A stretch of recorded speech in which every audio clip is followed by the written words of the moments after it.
learned judges, judges from the judiciary, senior counsels, my colleagues,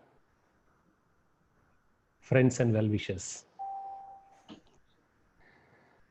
It's a very important topic close to my heart personally and close to the hearts of millions of Indians as to what does our constitution say and guarantee about faiths and beliefs. Thank all my juniors who had labored enough and more for doing this work. But as counsels, we have to caveat and carry a very, very sensitive responsibility when we talk about a matter of this nature, which is subject to a review petition.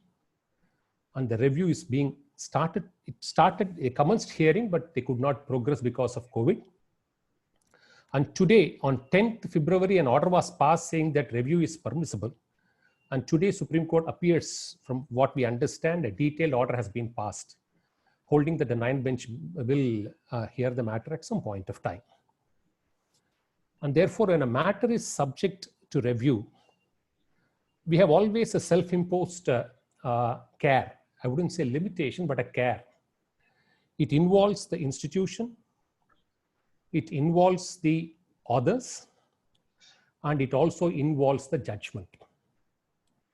Therefore, each one approaches it in one particular style.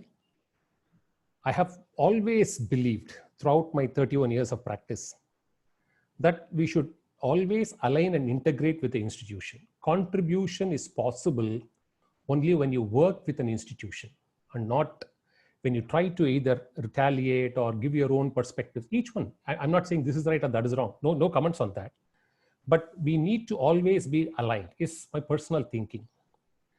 Therefore, it's a humble request that whenever we deal with subject, whichever question, any clarification, we should be very careful and cautious in approaching. And because we are all part of the institution, and we should always uphold the pride of our institution. And more importantly, a judgment of this nature, authored by judges with eloquence, erudition, and scholarship. So with this background, let's understand what faiths and beliefs are under the guarantees given to us under the Constitution. Now, what we need to know first is, what is God and what is religion? This is not a discourse on these topics, but Supreme Court, through various decisions, have held what is religion and what is God. And the sum and substance of it is something which one understands to go near the maker. Sum and substance. What do we mean by going near the maker? We'll put it this way. 3 questions are asked normally in any religion. Can you decide of your own choice the date of birth, the place of birth, and the parents to whom you should be born? Question 2. Can you decide the date of birth, the time of birth, and who should be around you as an exit point? So the universal answer is, we can neither measure birth, demand birth in a particular way, nor demand exit in a particular way. It's beyond our control. It is a fact which everybody will accept. Therefore, the question is, when you can't decide the starting point, which is birth, and the terminating point, which is death, can you on your own decide everything else in between? That's the simple point. So how does world react to it? World says, look here, I will always be convinced with what I see, what I hear, what is visible to me, what is to my perception. That's one view of thinking, what we call it as pratyaksha pramanam. So what I see, what I read, what I know, that I will believe. I will not believe beyond that, which you are entitled to. But there is one downside. The perception of each individual will vary. For example, let's take a diamond ring.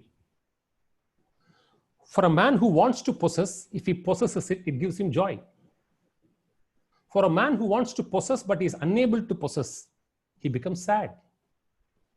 And for a man who is in the path of, say, salvation, this is just yet another stone, and therefore there is indifference. Therefore, you can't be saying whatever I see is right.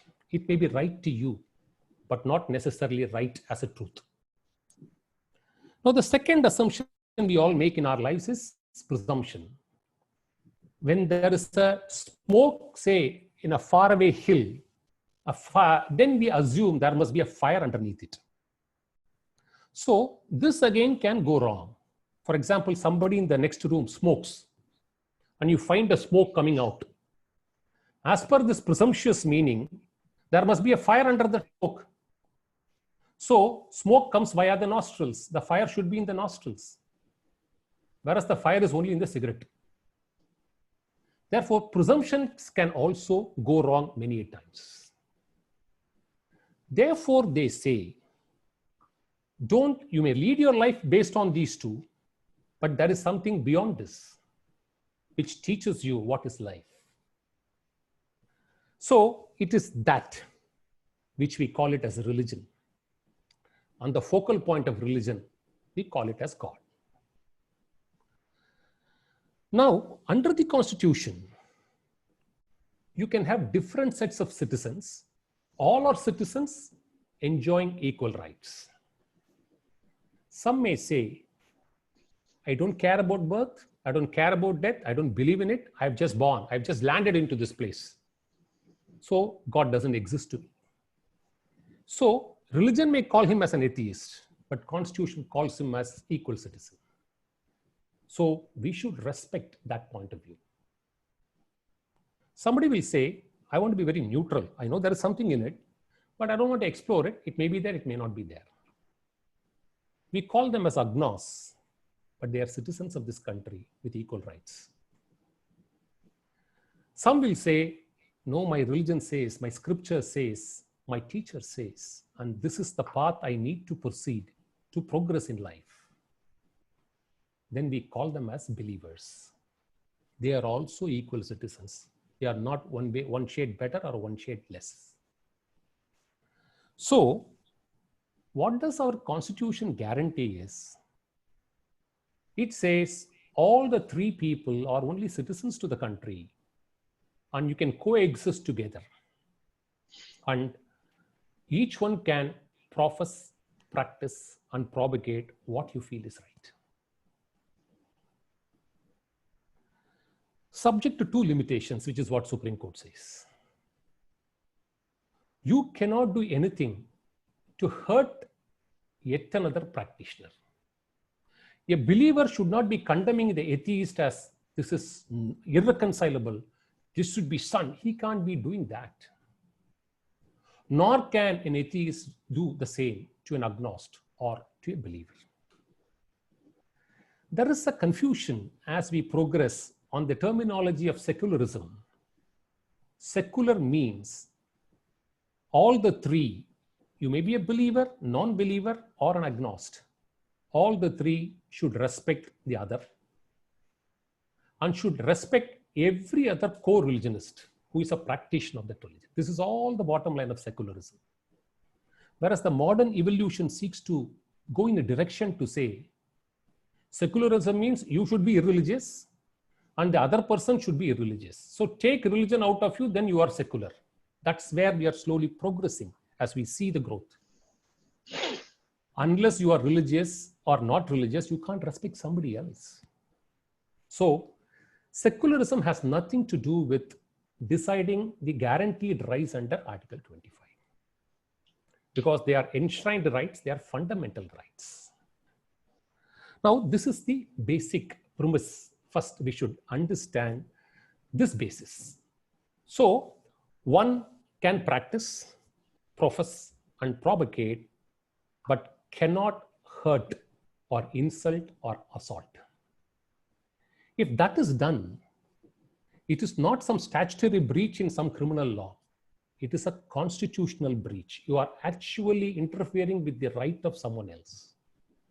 Whichever way it goes, the velocity is the same. Recently in Tamil Nadu, I'm just narrating one as an example. Somebody, a saint who had 350 years of history, a glorious history, somebody comments saying that he is a pichakaran. Whereas religion distinguishes between a pichai and a bhikshai. Pichai is a desperate fellow. Pichakaran is desperate. He doesn't have anything. Whereas bhikshai is, he has everything, but he forgoes everything, takes alms out of humility. And if he gets alms for that day, he will eat for that day. When the king invited this poet to say, please sing in my praise, he said, I will sing only in praise of Rama. I don't want you. So he threw all his luxuries and then went, sought alms. And scriptures say, if you can seek only in 5 houses a day. Suppose 5 people you ask and they don't give you, you have to return back empty. So this is the significant difference about every aspect and practice which we make. So is it hurt? So I have always viewed, I may be right or wrong, any constitutional breach by anybody, I think courts have a right to suo motu, call for the matter and take it. If 10 courts decide 20, 50 matters of this nature, the condition in the country can certainly change for the better for the sake of the next generation. So this is the format of Article 25. Now, the point which we need to travel next is who can govern, who can interpret Article 25. That's the point. Now the question is, can the state do it? Can state keep issuing interpretation every day? Each state or the center say, according to us, religion means this. These are all the things which you should do. State cannot do that. State has only one power under 25 to legislate laws provided they are in the nature of a social reform. And whether a religious practice can be brought under a social reform is also one of the questions pending before the 9 judges today, because of the view expressed by Justice Rajagopal Iyengar in Saifuddin's case. So state cannot do it. Now, second, are there any bodies in India like the GST Council, which is a constitutional body? Do you have any constitutional body which can prescribe what each religion should do? There is no such prescription. There is no such body under the Constitution. 3. Therefore, can judiciary interpret what religion is? So when it reached judiciary for interpretation, 7 judges 70 years back have laid down the principle that religion should be left to its practitioners. And if at all there is something that we need to explore or inquire about is, if there is a contest about a particular practice, we'll have to only identify whether it is found in the scriptures as an essential practice. It's not for the court to decide what is essential. That's the biggest difference. Essential practice test means essential practice as found by the religion, either in its text or in its practice or its time immemorial customs, whichever may be.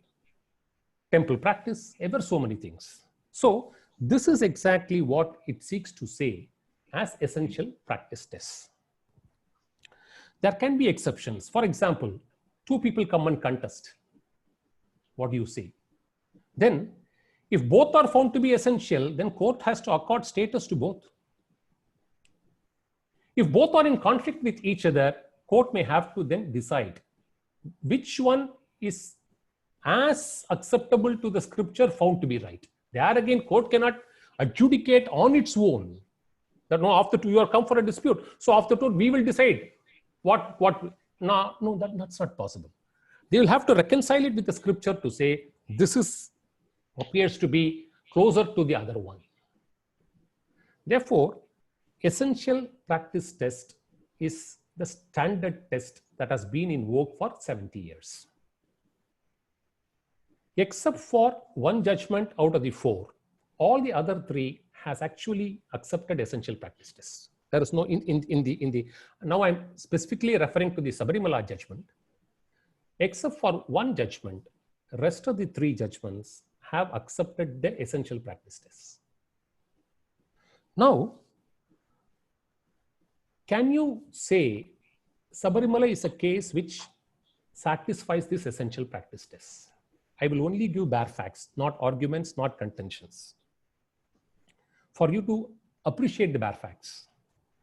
There are two important premises which we do bear it in mind when we decide this matter.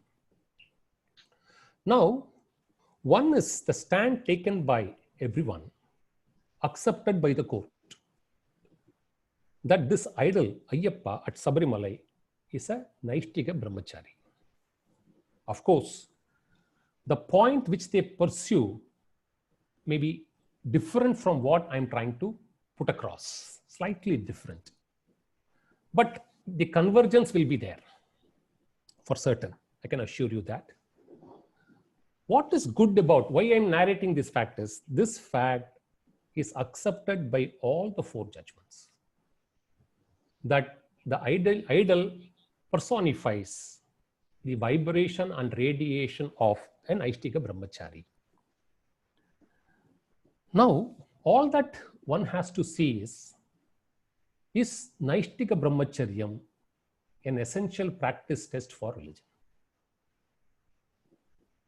Therefore, what is Naishtika Brahmacharya? One who chooses to preserve celibacy throughout one's life becomes Naishtika Brahmacharya. This is all. Now, all right, what are the basis to say it looks nice to read, it's all fine? Is there a textual religious basis for this? See, Sanatana Dharma says there are 8 steps. We see the whole, our life, our existence is broadly put into what is called as the 4 Purusharthas: Dharma, Artha, Kama, and Moksha, broadly speaking. So use Dharma as a tool and aggregate wealth to enjoy righteous desires, and that will take you to moksha. So a practitioner of a religion can believe in these 4 Purusharthas, starting from Dharma, ending with moksha.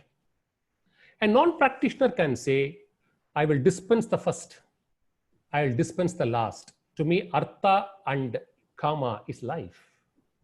He is also an equal citizen under the Constitution. No less. So, choice is between us. You decide. If you go to a religious text, it will say that you have to follow this.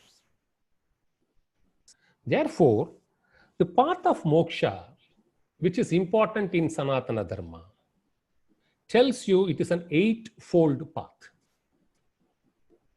Yama, restraints. Niyama, observances. Asana, postures. Pranayama, breath control. Pratyahara, abstraction. Dharana, steadiness. Dhyana, meditation. And samadhi, equipoise. So it starts with yama, ends with samadhi. This is all there in Patanjali Yoga Shastra. There are verses, there are commentaries. So it's a text approved, forming part of the Dharma, in which yama means restraint. There are 5 basic restraints which a practitioner of religion should follow if he has to go to moksha, to go and reach the creator, which is exactly Supreme Court says. Religion means reaching a discovery or a path or an inquiry or a journey into seeking and joining the maker, says our court. So how do you do it? What are those restraints? See, ahimsa, truth, not to commit theft, not to be greedy, and continence. These are the 5 restraints you need to practice if you want to grow. See, you can believe, I am a non-believer, say this is rubbish. Yeah, you are entitled to. But for The script, you can't say scriptures are rubbish. You can say, I don't believe in it. That right, you have got it under the Constitution. But you know, right to say this scripture is a rubbish scripture. That right, nobody has. Now, continence is called brahmacharya. And what does, see, we will take a person who is acceptable to all of us. There is hoary literature, volumes and volumes on what is brahmacharya. Swami Vivekananda, in his complete work, has written pages, volumes on this. See, why do they ask you to apply restraint? If suppose you speak truth, just one example. If you speak only truth in life, over a period of time, whatever you speak, the rest of them will listen. They won't be able to contest against you. That's the power you will get by speaking truth. Mahatma Gandhi had it. He had ahimsa and truth always on his hands. So each one generates a power. Brahmacharyam also generates enormous power. And Vivekananda says one example. He cites several examples. If somebody can maintain brahmacharyam for 12 years at a stretch, then that person will not have loss of memory at all in his life. For an entire life, there will be no loss of memory. And he says, how did he make Chicago Address? 495 words, which impacts us even today after 120 years. 495 words because of brahmacharya. He says that. When I slept the previous day, it appeared like a screen before me what I should speak, and I spoke that. So, brahmacharyam is an enormous power. And therefore, it says you should do it. Right. How do you do it?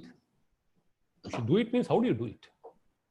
For which, again, scriptures, see, whatever I say, you can take it to me.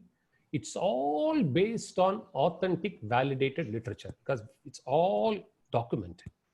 Nothing is my own creation. So it says practicing brahmacharyam is an eightfold path. It's not easy. It's an eightfold path. It is not just physical, it is mental also.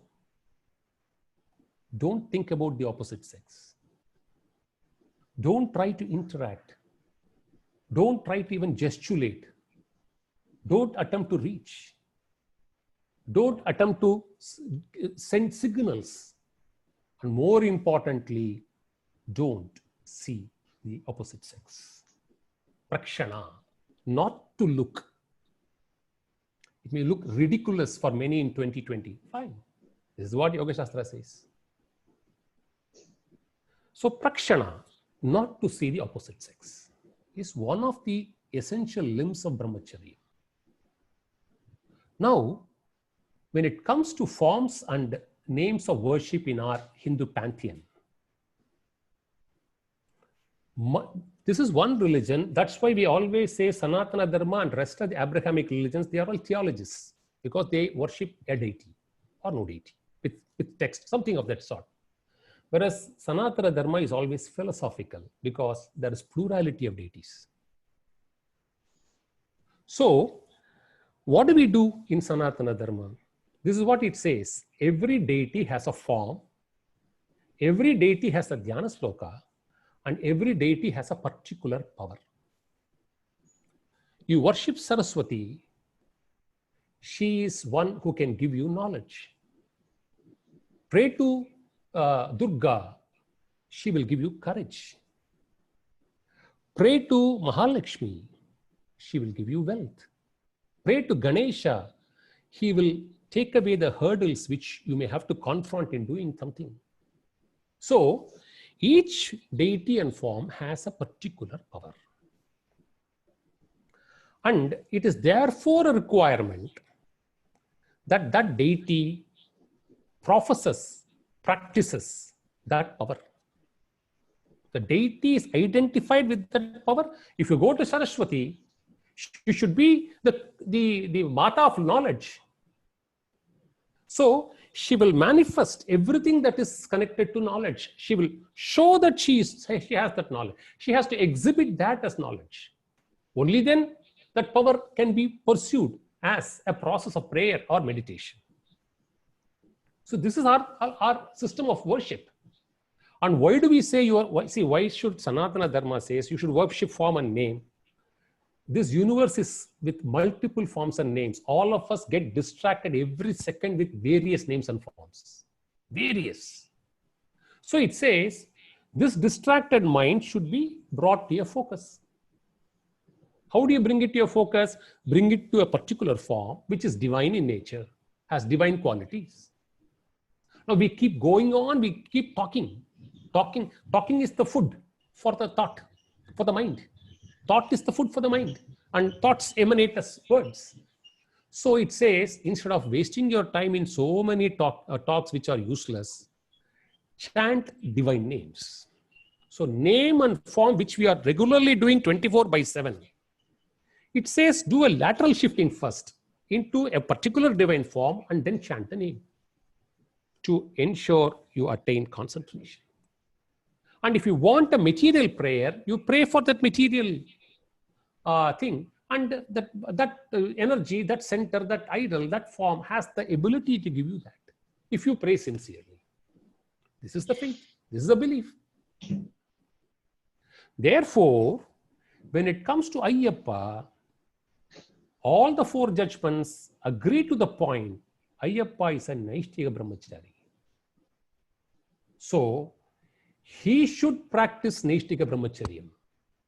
As Ganesha can get over hurdles, he should be in a position to grant or convey that Shakti of practicing Brahmacharyam to a sincere devotee whenever he prays, when he reaches that state. For which, see, go to Gita, whatever is the deity you worship, it says, see, there are four ways of liberation. Other than, see, Advaita says you can attain moksha through the Brahman. That's okay. But let us take other forms. There are four ways of reaching a form. How do you pray a form? I love this form. My Kuladevata is this. My Gramatevata is this. My Ishtadevata is, all this is part of our pantheon. By praying to a particular form, what do you get? If you sincerely pray, you can go to the loka where the God resides. Saloka. Then, Samipya, you can be nearer to the God if you are doing it much better. Then Sarupa, you can become the ambassador. You will assume that role and become the ambassador of the deity. And Sayujya, you can merge with the deity. So these are the four possibilities that can happen to you. Therefore, Ayyappa has Naishtika Brahmacharyam as the quality. Now, what has been pursued is saying that, therefore, Ayyappa should not be deviated. That's one way of looking at it. So, therefore, the media is all asking a question, oh, your gods are so weak. No God is weak. No religion is weak. It is actually the other way. It is not that Ayyappa is weak or will get distracted through. No. A person who comes for a worship to get that quality, the deity should first exhibit that quality. So, prakshana, not to look at the opposite sex, is one of the qualities of Brahmacharya, which the deity has to exhibit in that pantheon. It's a requirement under the scriptures. And therefore, there is, because it happens to be a male, see, one thing, let's understand, we're all talking about gender equality. No, Brahmacharyam can be practiced by both. There's enough textual authentication for that. Nobody is barred in practicing it. So, here it is a male god. And male god should exhibit the 8 qualities, one of them not looking at. Therefore, they say, between 10 and 50, where it is possible for a tendency to procreate, is therefore not allowed in this temple. It's a temple practice. Now tell me what is wrong about it. Is it wrong to have such a practice? Who is treating whom as a slave? Who is ill-treating whom? Who is denigrating whom? What are we doing? No. This is the requirement of the deity. And therefore, that is followed as a temple practice. So this is one attitude, one aspect of it. Now the second aspect is something which is connected to a woman. But it is actually, if you look at a larger picture, it is one of the practices of purity and cleanliness. When I said yama, which are restraints, I cataloged 5 restraints. Yoga Sutra says yama, niyama, observances. One of the most important observances is purity and cleanliness. It is part of any religious text. You need to be pure physically, and you will slowly become pure mentally. What do you mean by purity of mind? Getting over anger, getting over greed, getting over jealousy. Everything is possible through practice. It is possible, provided you go through that process. Likewise, physical cleanliness and physical purity is one of the elementary requirements for any religion. And Sanatana Dharma puts it as an essential practice. So, purity and cleanliness is a large canvas. It does not see caste. It does not see status. It does not see power. It does not see affluence. You can't say, no scripture will say, if you are affluent, you need not be pure. It won't say. If you want, you may be anything in this world. If you want to go through the process, you have to be pure. And this purity, which we call it as defilement or pollution, is common to both the genders. For example, somebody dies in the family. It applies to both. For example, in Guru Ayurappan temple, when a child of say 6 months old, you take it for Annaprashana, and it suddenly urinates, they will immediately do Shuddhi Punya Vajanam inside the temple premises. Immediately they will do it. And there is no gender bias there. Girl or boy, they will do it. So, this purity is common to, there are some pollution or defilement which is common to both the genders. Menstruation happens to be one aligned only with a woman. That's all. Amongst the several sets of pollution practices, this is one which is identified to a particular gender. And you will be, it's such an interesting, we did 3 months research on this and collected, gathered materials to say, we are all, I showed it to my own juniors who are girls. They were all shocked to see we have no idea, none of us know anything about what you're producing to us. That's the kind of lack of information, that's the kind of misinformation we have about all these things. Any assumption that this is a caste practice by somebody is first wrong. This practice is there even amongst the tribals. So it is not a caste specific practice. So you cannot shun it on that ground. 2, it is not a religion specific practice. Justice Nariman in his judgment has explained it beautifully, recorded pages after pages, evidence from every religion, and concludes a finding, it's an essential practice. Because every religion believes in it. So it is not religion specific. More importantly, it is not civilization specific. More importantly, see, we are known, whenever we talk of civilization, we normally classify into 4. The Greek, Roman, Egyptian, Mesopotamian, and then comes the Indus Valley civilization. Every civilization has practiced menstruation. Every civilization, without exception. And what is the practice? Every civilization identifies it with a female god. See, just because it's a short talk, I'll just put only brief. As I said, I'll state only facts, not arguments. I want to just place only facts because that's the contour we are entitled to travel up to this. Therefore, we should travel only that far. Now, this is considered paramount. Why should it be a civilizational practice? See, today you may call it a ridiculous practice. It's your choice. If you feel you're outgrown all this, very well, take it so. But religion doesn't want to take it so. Religion says this is important. You respect or disrespect, your choice. That is individual. Religion says, every religion, every civilization says why it is important. There are three basic reasons.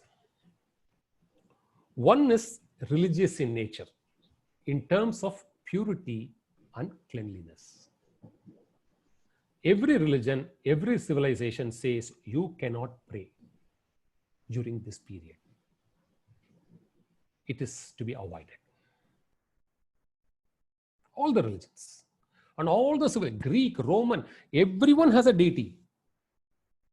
It's all there, authenticated in books. So, one is religious in nature. Two is philosophical in nature. Our Upanishads there is a reference to menstruation in Upanishads. Can you believe? It says, when we say prana, which is the life breath, all of us live because we breathe. This prana has 5 types of prana within the body. Prana, apana, vyana, udana, and samana. Each one performs a particular duty. One helps digestion. One helps inhalation. One helps exhalation. One helps blood circulation. Out of that 5, 4 of the pranas move from the bottom to the top. The movement is upward. Whereas in the case of apana, the movement is downward. That's the only prana which pushes down. That's why yoga says it reverses the process and you become a yogi. Now, what does it push down? It's going against the gravity. What is it it's pushing down? Apana does 5. Defecation, urination, ejaculation, mother-child delivery, and menstruation. These are the 5 properties of apana. Pushing it down. And this is one prana. See, all of us would have vaguely read somewhere. Our mind is made up of 3 gunas. Sattva, Rajas, and Tamas. Sattva is pure, Rajas is aggressive, Tamas is dull. This apana works on Rajas, aggression, because it has to put pressure down for defecation, urination, ejaculation. Everything is something which moves out, sending things out of our body, delivering a child, and menstrual blood. So, this 5 which goes out is handled by apana, which is rajasic in nature. In your rajasic mind, your mind will not be steady.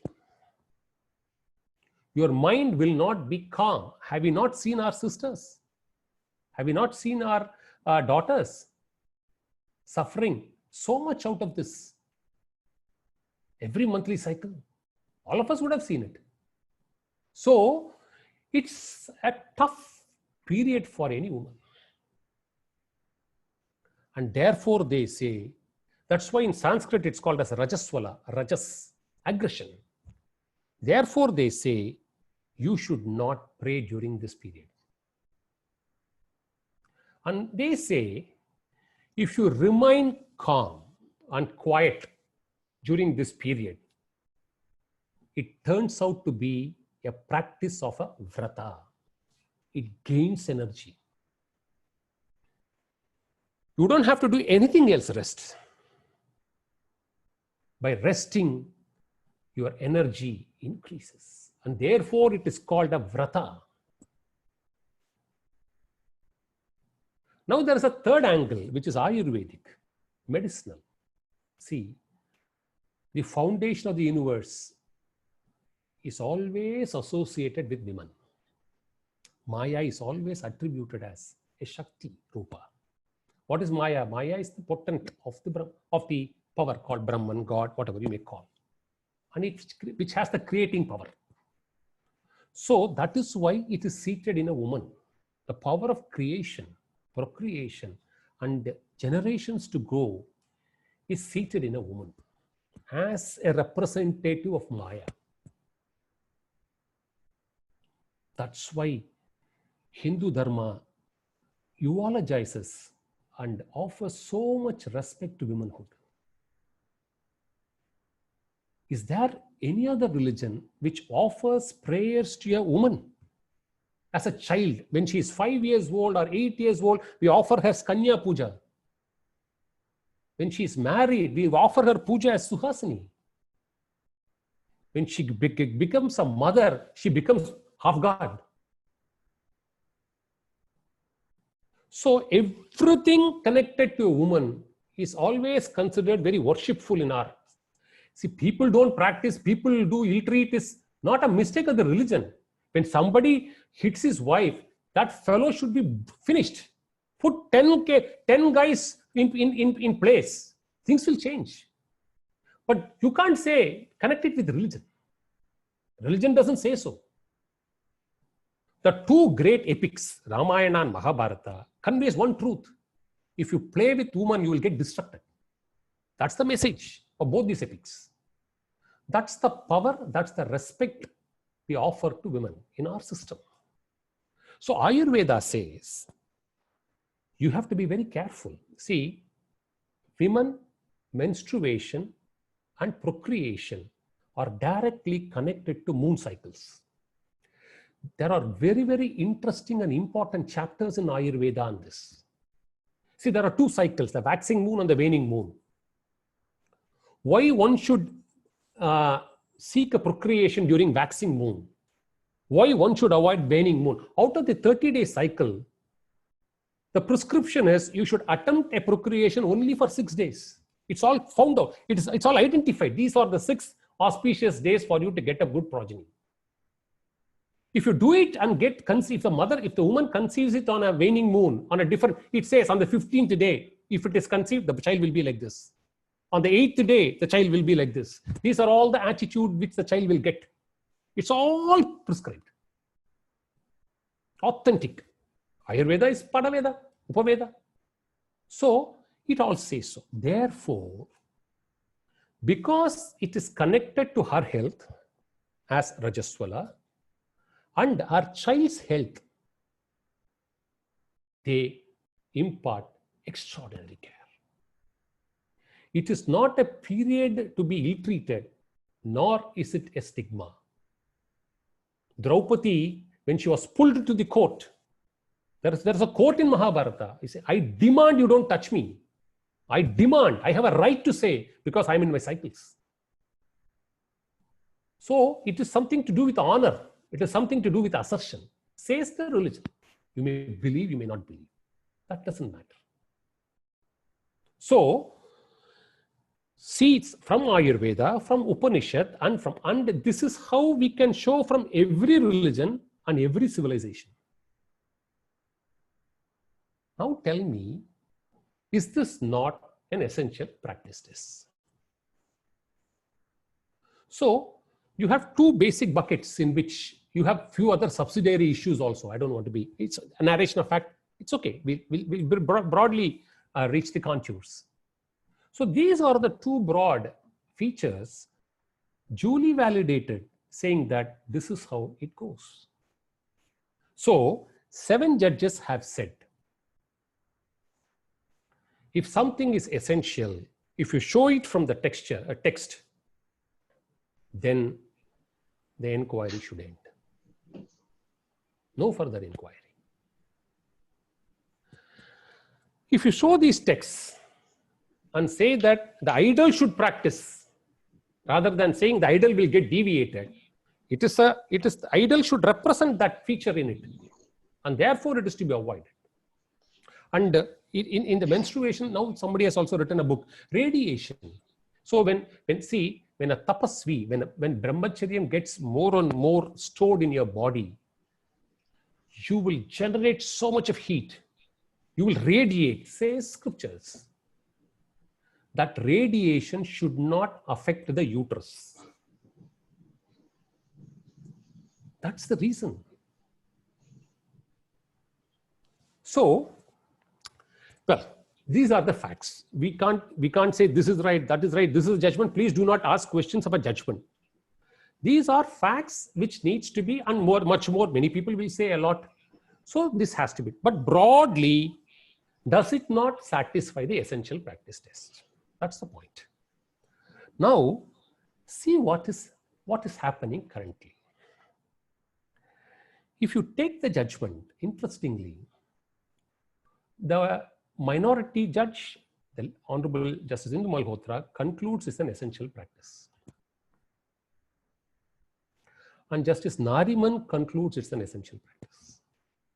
To that extent, there is an agreement.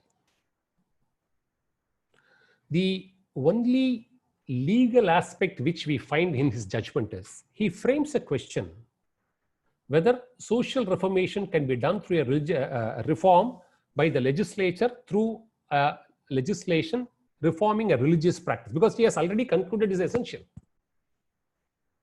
And he records the fact that Saifuddin is pending before a larger bench. Justice Rajagopal Iyengar has said this illuminating paragraph. So I will not decide this question. And the legislation which was before the court was not a social reformation legislation. It was a regulatory legislation. It only regulated and restricted. It was not a reformation. However, after saying that, I will leave the question open, the learned judge strikes down the law as bad. Therefore, to that extent, if the judgment is suppose persuaded to be modified, then the judgment of Nariman is in sync with judgment of Justice Indu Malhotra, as it satisfies essential practice tests. Now come to the other two, by the then Chief Justice, Honorable Justice Deepak Mishra and Justice Kanvilkar, both wrote out a common judgment. The only point on which they allowed the case was, Supreme Court has said superstitious beliefs can be inquired and thrown out of the practice. With utmost respect, I think a different view is certainly possible. In the very same judgment which they are relaying, in the very same paragraph, it was on facts, it was a case deciding a secular practice and not a religious practice. And there is, the next sentence itself says, superstitions which are unessential. See, it is not that Supreme Court has said anywhere, something is essential, we agree. But out of that essential, something is superstitious. Then once it is superstitious, essential superstitious, unessential superstitious, no such classification. If something is found to be superstitious, if it is part of the, see, many people can say menstruation is superstitious very easily, in spite of all these texts. So it's only our judgment, which, see, very importantly, Justice Malhotra brings all the judgments from all the courts, starting from America to Australia, end to end, all continents. All of them think alike. Don't interpret religious text. Please keep away. See, when Europe fought to divide between church and state, which they divided, now the reverse should not happen. The state should not interfere into church, either through its own branch or through some other or a constitutional organ. That's precisely the question. So there is a clear clarity even in the, so if we can persuade, and if it is possible, this is one view. And suppose for any reason, quote, this is acceptable, only that portion of the that judgment authored by two learned judges has to be handled. Suppose these two are persuaded. These are at this point of time only a viewpoint. Then what looked as 4:1 against the tradition will actually become 4:1 in favor of the tradition. It's possible. And we are now left with only one lead judgment. That's again a single, judgment authored by one of the judges in a very detailed way. Now, these are the governing principles, which I thought I'll just put it across in say 10 minutes. If you see our part 3, except articles governing religion, rest of the articles are subject to rationality test. It should be rational, reasonable. Whereas articles connected to religion is not amenable to rationality test. It is a constitutional guarantee that it is outside the ambit of rationality test. Now, how can you judo position these articles then? First question. When one belongs to a different group and the rest belongs to a different group, how can you overarch when there is a perfect mismatch even at the conceptual stage? It's one issue which can it be done? That's one issue which we need to certainly ponder upon. Now, 2, see, the path that is sought to be pursued is possibly Article 25 uses the expression subject to other articles, which is read as subordinate to. It is being interpreted as subordinate to. Interestingly, if you see, the word religion appears in other articles also, say in 60, in 19, in 26, in 29, in 30. So, contextually, subject to can only mean wherever religion, because one is rational, another is irrational. Where science stops, religion begins. Where reason stops, faith begins, religion begins there. That's the understanding all over the world. You can't scientifically understand religion. It's not permissible. So, it's not required. I wouldn't say permissible, it's not required. Now, therefore, the subject to is an expression which has to be read subject to its reference to religion and religious aspect in other articles. And interestingly, you will not find a mention of the word religion either in 14 or in 21. Both of them don't refer to the word expression religion anywhere. Rightly so. And even in 19, qua 25, subject matters with reference to 25, not outside 25. It's not breeding a new thought process.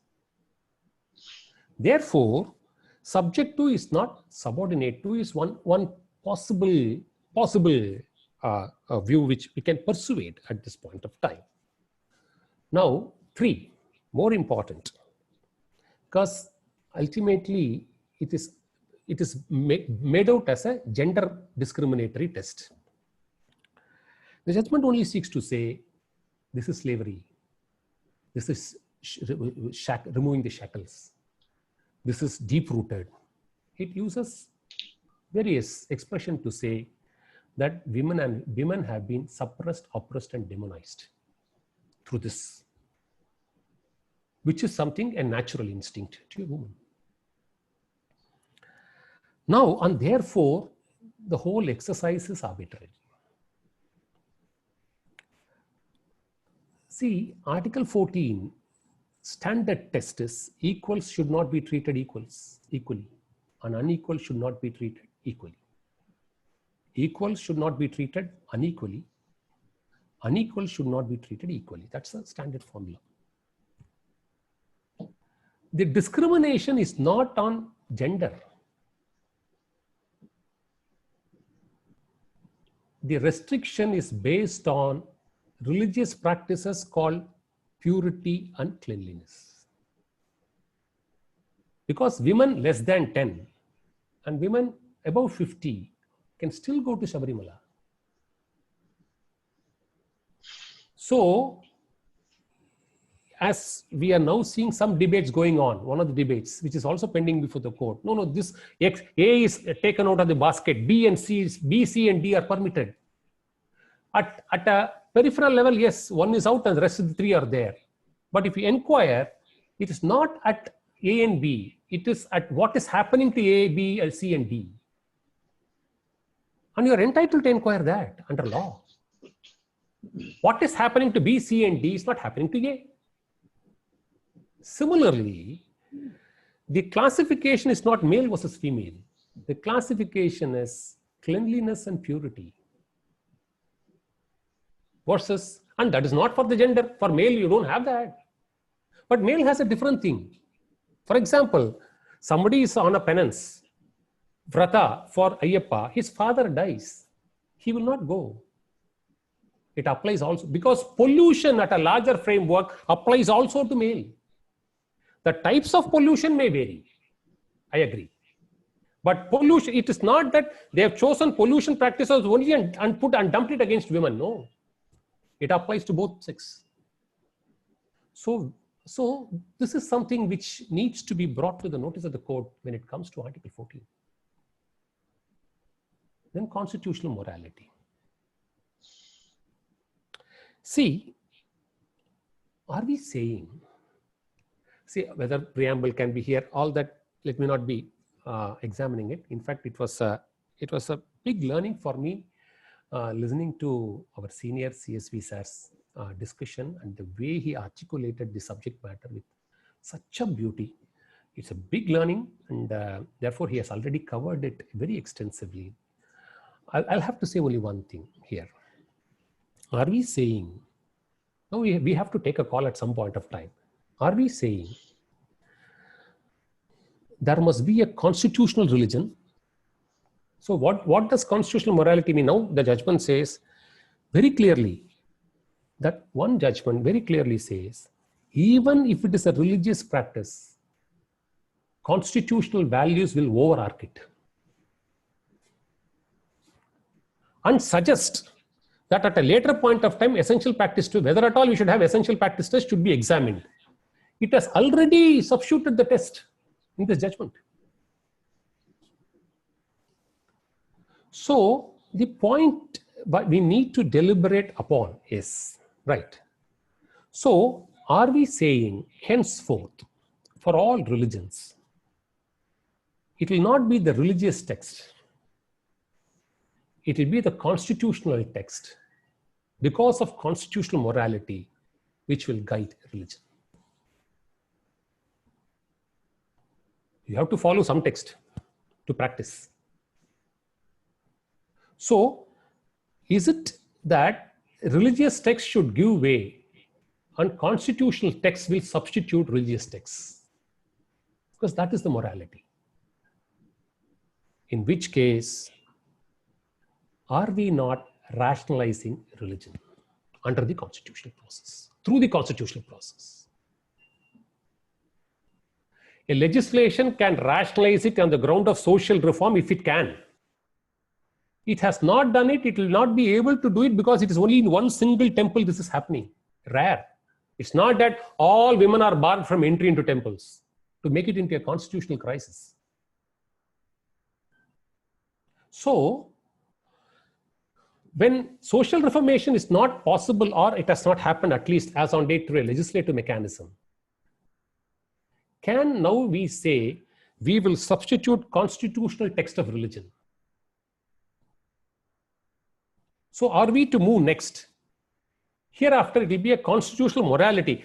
All India will practice the following 10 qualities as religion for all religions. Rest has to be considered to be archaic and not serve the purpose to move ahead in the constitutional doctrine. Are we to emulate such a model when rest of the world has not done it? Everybody is staying away from religion. And if you do it, does it not interfere with the basic structure of the Constitution.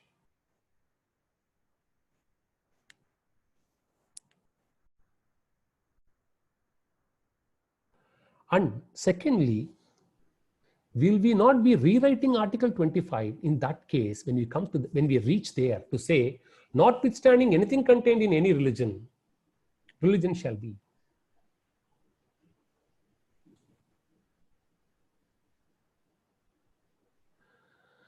See, it uses certain phrases saying religious morality versus fundamental morality versus prevailing morality.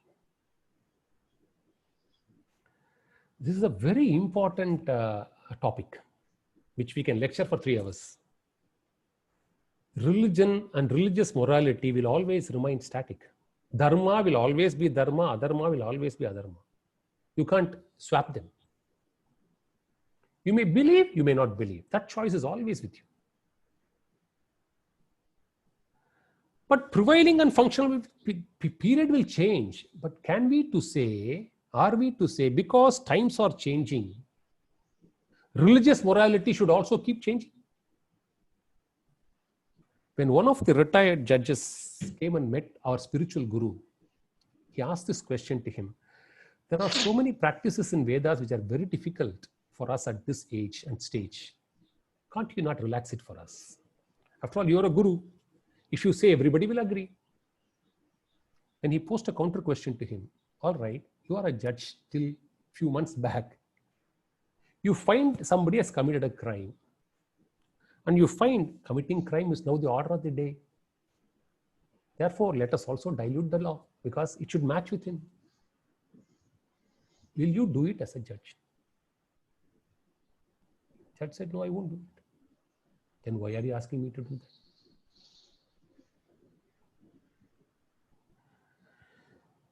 Prevailing morality and fundamental morality, as one who perceives, can be anything. It will change from time to time. Agreeable. We don't disagree with them. But that can overarch religious morality is, are we not transplanting our own views of religion into texts? Individual liberty versus institutional liberties. That's one theory again. Yeah. See, fortunately, all various judgments in the last 3 years, individual liberty qua family, individual liberty qua marriage, individual liberty qua society, and individual, Sabarimala is one, individual liberty qua religion. So what is the dominant objective of our constitution? Now, fortunately, in spite of all these lead judgments which are authored in this. Now, 4:1 in Aadhaar, when it comes to other than religion, whether it is marriage or any institution for that matter, because these institutions also have some nexus to our Sanatana Dharma and its practices. Aadhaar finally has resolved it, fortunately. Whatever may be the views in various judgments, Aadhaar says 4:1. Whenever there is a flashpoint in making a call, taking a call between individual liberty and communitarian values, our court is inclined only to say communitarian values will prevail over individual liberties. That's a 4:1 judgment. So that takes care of institutional liberties other than religion. The question is there something like that for religion too? There is.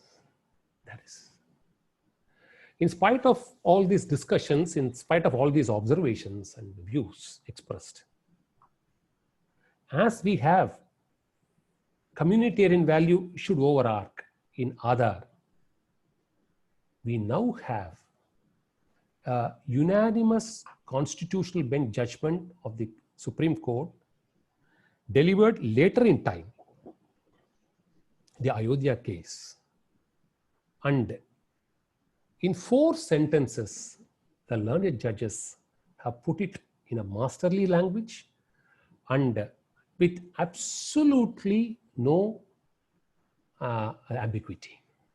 Just 3 or 4 sentences. Now, I'll just read only those 3 sentences. I thought that's the only text I should read clearly because we should not miss it out. I'm reading the text, which is this original reportable from the site, picked it up, para 77. It says, our court is founded on and owes its existence to a constitutional order. We must firmly reject any attempt to lead the court to interpret religious doctrine in an absolute and extreme form and question the faith of worshippers. Nothing would be as destructive of the values underlying Article 25 of the Constitution. Therefore, 5 judges in an unanimous decision have held, reiterating the essential practice test, saying that whatever the worshipper feels that it is his faith. Of course, it should have a nexus to a document or a doctrine or a practice. He can't do whatever I feel is no, that's not what. So worshipper's faith, when none of the worshippers have come to the court to say, no, this practice is to be discontinued, are we to now weigh a constitutional interpretation in abstract or a faithful worshipper's view to be recognized as a constitutional guarantee? Will be one more interesting question. So there are 3-4 ways which in this, say, 1 hour and 10 minutes, 70 minutes, as a matter of narration, we have tried to discuss this. I'm once again very thankful to learned judges, senior counsels, our colleagues, judges from the judiciary, and friends, well-wishers. It's a very interesting journey. We spent almost 4-5 months, and whatever we say, I can assure you, it's all properly authenticated. I say this with a sense of responsibility. In public domain, it's my commitment that we will speak only truth and nothing but truth. Not that we speak something else in court. No, it's very important because people believe us, our words. Therefore, whatever we say, we should stand by it. And whatever has been said in the 70 minutes, it's all has a basis. I'm grateful to Shini, my classmate. We were all together in the law college. Hema and honorable judges, everybody. Finally, it's our Madurai. So thanks, Madurai. Thanks to Goddess Meenakshi Amman. I request Mr. A.P. Srinivas to say his feedback. It was a very impressive lecture by sir. I am thankful to you. I now understand the difficulties of interpreting the religion by the Constitution bench. Now I just saw the message. It's again now referred to larger bench also. Thank you, sir. Thank you. Thank you, Mr. Srinivas. Mr. P.R. Ramakrishna of Coimbatore. Ramakrishna, sir. It was very interesting. One aspect which I was just considering was the Supreme Court has ultimately decided to combine all these issues which are to be considered with regard to constitutionality by a larger bench. Can you please highlight what are the issues which have arisen so far as the other religions are concerned, which is to be decided now? Now, this Bora community issue has also been, Saifuddin is also one of the, in fact, what the learned judges felt was, they have right now drafted 9 questions. It's all there and you can write, I don't have it right now to read it out. There are 9 questions they have framed, seven questions which they have framed. And they said, when we keep progressing with the case, if something needs to be also added, we'll add it up. So that flexibility is given. right now it starts with 7 questions. And Bora community and even the Waqf board, religion, everybody has joined this case as an intervener. And court has permitted interveners in terms of representing individuals or board, and 2 very, very senior counsels of the Supreme Court have implemented themselves as parties, themselves to assist the court. So Rajiv Dhawan is one. Nariman sir, FS Nariman has a brief. I think he said, he said, in spite of a brief, I want something of that sort. Both of them and the court said that we need your assistance. We'll take your assistance. Is there anything pertaining to the Christian religion which is also referred? In the 7, I don't see it, sir, as of now. It's not there. It's not there. It's not there. Krishnaveni is there. Ma'am, Krishnaveni, ma'am. Good evening. Namaskaram, namaskar. It was wonderful. Thank you. Very excellent. And you have explained in toto with patience, I'll say. Thank you. So much patience you are having, and it was excellent. We are able to know the nonsense of what is Abraham issue. Many of us don't know what it is actually what it is, but you are able to know that. Very excellent. Thank you, sir. Thank you very much. Thank you, Vishnu. Thank you so much. Thank you, ma'am, Krishnaveni, ma'am. Next, we'll move to Srimati Venkatachari. Srimati, ma'am. Hi, good evening. It was very interesting listening to the lecture. Thank you. But one issue that of the 7 questions that have been framed, the last question would be very pertinent in the present case. The 7th question is whether a person not belonging to a religious group can question the practices, beliefs Correct. of that group in a PIL petition. Correct. In fact, right from the beginning, this is some issue that should have been taken into account by the Supreme Court. Yes. I felt on that aspect, it is very unfortunate that the Supreme Court did not consider. No, they have addressed it. In fact, Hindu Malhotra has said they have no locus standi. They have addressed Exactly. it. Yeah. Then after that, to decide the issue is something very unfortunate. Because if no, we take... maybe only say we should not use such expression. We are dealing with the Supreme Court judgment. And, No. I didn't say they are wrong. I know, I understand. Let's be ultimately our words matter. Let's be very careful. And, No. See, I'm very careful in my framing of the question. Because when we take into account 25 and the other things, like it is most unfortunate that when the PIL is taken on, this is one of the issues which the 7th question is now framed. Correct. They are very particular in deciding that aspect. Exactly. Yeah. Precisely. Thank you. Thank you, Srimati. Thank you very much. Let's move to Mr. Mayappan. I would like to add to everything that you have said, sir. First of all, thank you so much for this divino legal lecture that you have given us. Divine in every sense of the word, because it has touched upon a religious subject, and also the legality that you were talking about is also divine, sir. Thank you so much. We'll move to Mr. Pramod Chopta. Mr. Pramod Chopta. Vanakkam, Pramod. Sir, vanakkam, Pramod here. Yeah, Sir, now this the practice in Jaina about the Santhara taking vow in the end, to attain nirvana. Correct. Ultimately aim of that to attain nirvana and moksha. So that issue is also now pending before the Supreme Court. I think yes. One of them have been pleaded. Yes. Therefore, that has been also related to this is also practice because ultimately. I think, but court finally said instead of deciding each fact and each religion, we will draw principles, and then respective cases can go back and then match the principle. The court is more particular in answering the reference from a principal point, for which, of course, some facts are required. Okay. That's how it has formulated it as of now. Okay. Right. Thank you. Thank you, Mr. Pramod. Thank you very much. We'll move to Mr. Balaji, ND Balaji. Mr. Balaji. Sir, excellent research. I should say, more than the presentation. Your skills of presentation is always known, but the research behind it is well exhibited.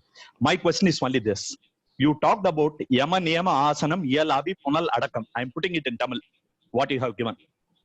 Is it unique to, or the concept unique only to brahmacharya or the rest? No. See, yama is one of the 8 limbs, the first threshold limb. And yama is 5 different restraints. That's why I said, see, ahimsa is non-violence is one restraint. Speaking the truth is the second restraint. Not committing any act of theft is the third restraint. Then not being avaricious or greedy is the fourth restraint. And 5th is continence, which is brahmacharya. So you must practice, you should acquire proficiency and efficiency in all the 5 so that you cross that step. So it's for all stages. Yeah. You can't say, I'll go to dhyana and give up brahmacharya. No. See, it's like this. It's like swimming. It's like cycling. Once you have learned cycling, then you can't forget it. Okay. It's like that. Yeah. Let me move to Mr. S. Madhavan. Venkatraman. Madhavan is the son of Advocate T. Srinivas Ravan. Oh, namaskaram Madhavan. Nanathir. Solunga Madhavan. Class lecture, Romma nalla irundhathu. We enjoyed very much. To tell you, Romma thanks to cover the entire issue under the religious. I have entered this. Thank you, sir. Thank you very much. Thank you. Miss Anandavalli Janathan. Anandavalli, ma'am. Yes, good evening, sir. Namaskaram, ma. Sir, really, no one can have a question on you. That is the lecture that shows the top of the lecture series. But one thing what I want to say is, though Sarah said much for 1 hour, the last few sentences of Sir saying that it all its truth and it has got all its materials. I think that is the punch word for the entire lecture, and the Sir is not speaking on that. Really great, sir. Really very happy to hear your lecture. Thank you, sir. I move to Mr. Om Prakash. Mr. Om Prakash, elanti, sir. Namaskaram, sir. Namaskaram, sir. It was very wonderful hearing. Of course, I had very many opportunities earlier. நீங்க பர்சனலாவே நேர்ல நிறைய விஷயங்களை பத்தி பேசிட்டு இருந்தீங்க. So I was only looking at that more of these youngsters should listen to how you work towards a goal.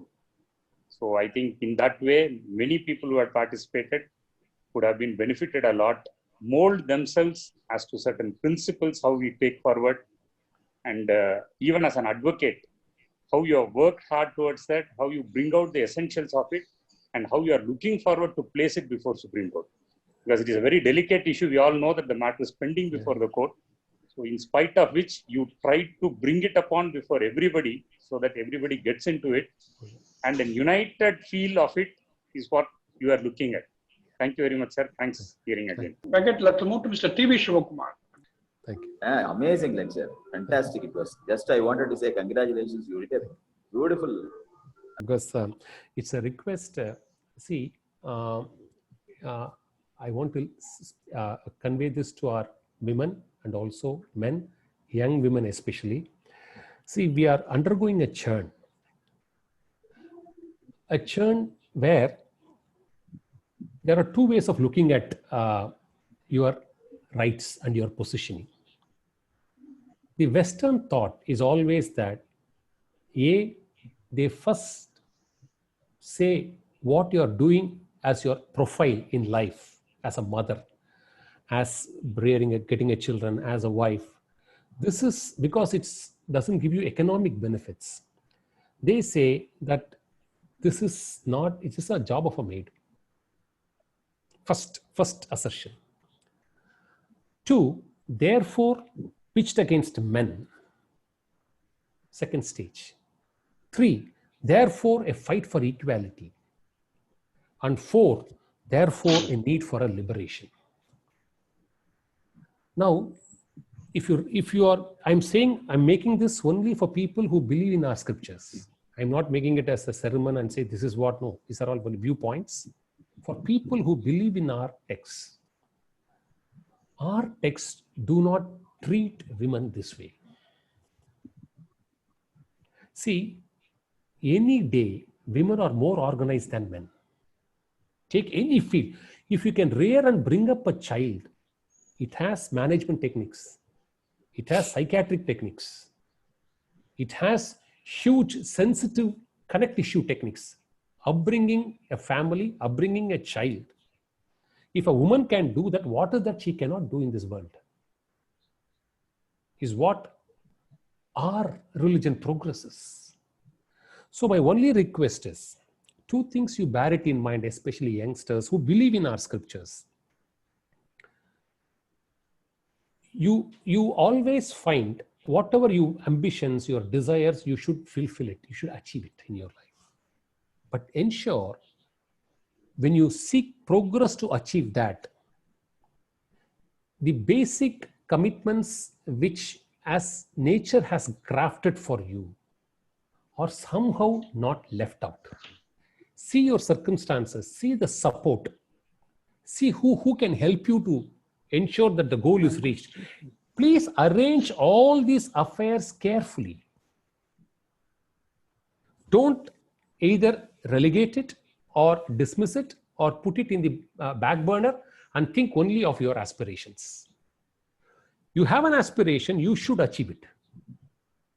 But ensure everything which supports that without a disturbance to the ecosystem, please try to do it. So that the benefit which you and I got through our mothers, we should pass on that baton generation after generation. It's a humble request I make it to you.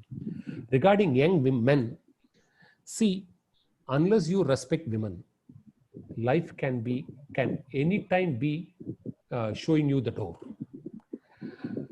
What happened in Mahabharata? One instance, one woman was dishonored by playing dice, Shakuni. By one Duryodhana who said, bring her here. By one Duchadana who disrobed her, dishonored her. One Bhishma Pitamahar who said, I am a servant to the kingdom, I cannot go beyond what the king says. So I have to keep quiet here. Drona, who's a teacher to all these people, after knowing it is wrong, keeps quiet because he has taken the food from the kingdom. All of them perished because they misbehaved. When I say misbehaved, some misbehaved, some did not act at all. Never demean a woman in your life. Never do it. Nature is not going to help you. And the request for women, don't leave your natural gifted womanly qualities and try to acquire manly qualities. You are more potential and more progressive and more efficient than any man. If these two principles, if you bear it in mind, go out to the world, go and achieve whatever you want to achieve. Nature will be with you and support you till the last. Namaste once again for giving me this valuable opportunity. Venkat, just a minute. There is one more question still. You can answer him. Yeah. Maria Stephen, you can just go ahead with your question. My question is, you have mentioned that purity and cleanliness, we cannot treat equals as unequals and unequals as equals. Whether it's purity and cleanliness, whether it can be taken as a reasonable classification under Article 14 of the Constitution. See, you want to see whether you can test it under 14. I have my own doubts. That's something which needs to be again argued. Assuming you want to test it because it's a rational test. For a rational test, if somebody is able to give a rational input, saying that it is not men versus women, it is purity, cleanliness versus non-cleanliness. Therefore, that is all. Sir, is there any precedence on this by the apex court? Are the teachings whether the women can be set apart from visiting the temples in these times in the Upanishads or every religious text says don't. You take Egyptian, you take Greek, you take Roman, you take our scriptures, you take, in fact, Justice Nariman has referred to Bible. Yes, quoted it from the Bible that people cannot, people don't offer worship during this period. They consider this period to be a period of non-purity. So every religion, every race, every civilization acknowledges this as a fact. It's and the Upanishad, I explained it to you. Upanishad says you should not, because you don't have the framework, the mind is not, it's an agitated state, so therefore don't offer any prayers. Sure. Okay, sir. Thank you very much, sir. Thank you. Justice Anand Venkatesh is waiting in the line. Namaste, sir. This was one of the most enlightening lectures I've heard insofar as this subject is concerned. As always, the clash between two fundamental rights is something which it's not something new which has happened in this case. As you know, that it has always happened in many of the important questions. So this is one issue where the one source distinction I thought we should attempt, as you say, finally the judgment has to come. When rest of the articles are all rational and subject to sense of reasoning, and religion is not rational and cannot be subject to reasoning. Subject to other provisions can only mean subject to other portions of the article where there is a reference to religion. For example, Article 16 says, nobody can be distinguished on the basis of religion alone. Yes. Now you can't say under 25, my religion says this, I can distinguish. Then this has to be resolved. There, Article 16 will override is 25 to that extent the scripture. So we can't. That is seated. Religion, the expression religion is in 16, 19, 25, 26, 29, and 30. Yes. So all this is qua religion, which is, and 25 alone is based on text on essential practice. 16 is not based on essential practice. It is based on constitutional practice. Correct. So then there is a conflict between 16 and 25, then constitutional practice may have to dominate over essential practice. But we can't say, because this is so, we will start overarching 14, 15, 16, 19, 21, everything into 25, and which means religious texts will have to vacate. That will be, in our opinion, an interference into the basic structure, because you're guaranteed the right to us, to whoever is a practitioner. Ultimately, the whole exercise that is being done here is to see how to really balance the constitution on the one hand and the belief on the other hand. Correct. We are not talking for or against anything here. Correct. It requires a proper understanding at the end of the day.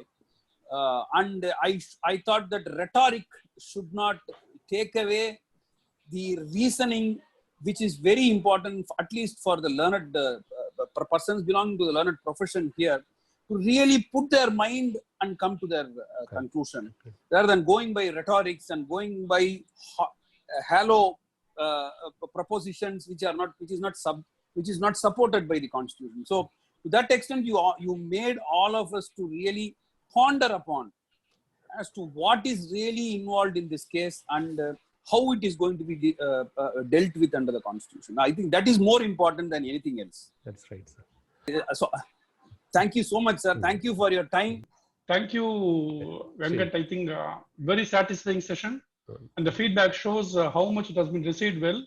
I have been simultaneously seeing my WhatsApp messages and cutting across the country barriers and cutting across religious barriers. I have been getting messages from other religions also, respecting your view and stating that it is a matter for deliberation by the court in the future. And the news has come today incidentally. Order has come. Detailed order has come. So let us hope for the good thing to happen. Once again, I very wholeheartedly thank you for myself and for Hemalata and for everybody. Okay, namaste to all of you. Pranams. Namaste. Thank you. Thank you. Thank you.